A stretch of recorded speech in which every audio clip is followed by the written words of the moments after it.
అదేనండి. నా కోవిడ్ టైంలో నా ఫిల్మ్స్ అవి అన్నయ్య చూడడం, తర్వాత అక్కడి నుంచి అన్నయ్యతో నాకు ఆ సన్నిహితం స్టార్ట్ అయింది.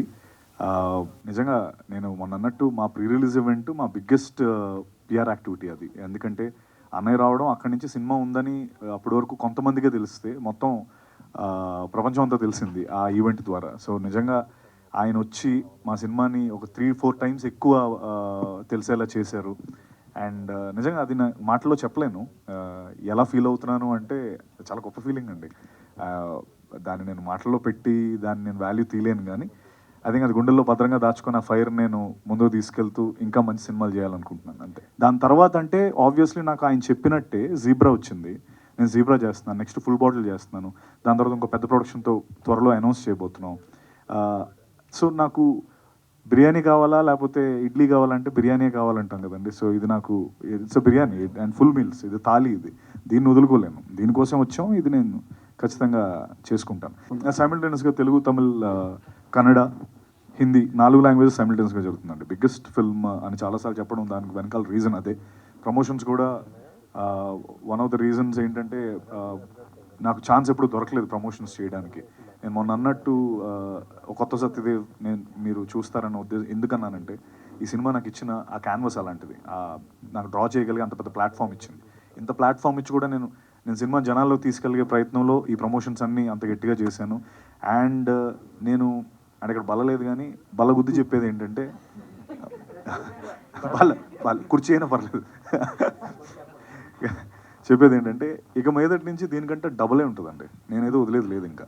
అంటే ప్రమోషన్స్ కావచ్చు, సినిమాల వైజ్ నేను చూస్ చేసుకోవడం కావచ్చు, వదలండి. Producers end of the day వాళ్ళు హ్యాపీగా ఉంటేనే కదా నాకు నెక్స్ట్ సినిమాలో, ఇప్పుడు నేను ఆ సినిమాలు చాలా గొప్ప సినిమాలు, చాలామంది మాట్లాడుకున్న సినిమాలు, నాకు చాలా మంచి పేరు వచ్చిన సినిమాలు.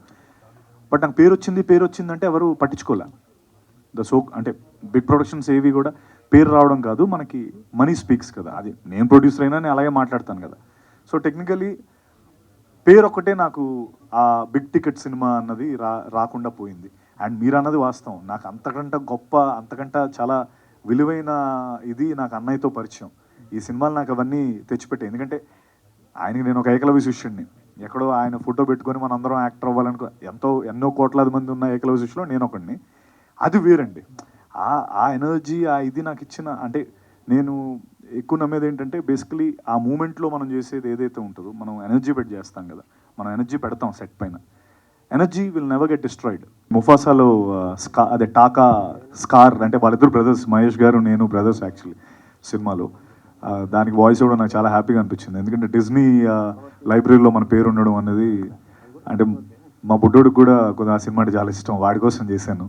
అది మహేష్ గారు చెప్పడం, దానికి నేను దాని ఆపోజిట్ క్యారెక్టర్ చేయడం, I think it's a great experience. And of course ఆయన ద వే హీ టాక్స్ మనందరికీ తెలిసిందే. అంటే ఎంతో మంచి ఆ సెటరికల్గా ఆ డైలాగ్స్, వన్ లైనర్స్ చాలా బాగుంటాయి సినిమాలో. Thank you. I'm the biggest fan. You please talk then. You should, because నాకు ఫ్యాన్స్ ఉన్నారని నేను చెప్తే బాగోదు, నువ్వు చెప్తే బాగుంటుంది. ఇంతవరకు ఎవరు హేటర్స్ లేదు సత్యకి, అదే ఇంపార్టెంట్. ఫ్యాన్స్ అన్నది తర్వాత, అది హేటర్స్ లేకుండా ఒక పీపుల్ మైండ్ని గ్రాప్ చేయడమే చాలా కష్టం. అది ఆల్రెడీ చేశారు. Combination scenes are very less అండి వీళ్ళకి. ఎస్, యాక్చువల్గా is voice is plus, because that's why movie ఫుల్గా నరేషన్లో వెళ్తుంది. బికాస్ ఇది ఇప్పుడు కూడా చూసారు కదా స్నీక్ పీక్, అది ఆ ప్రాసెస్ని ఎక్స్ప్లెయిన్ చేయాలంటే నరేషన్ కావాలి, అది ఫీడ్ చేయాలి.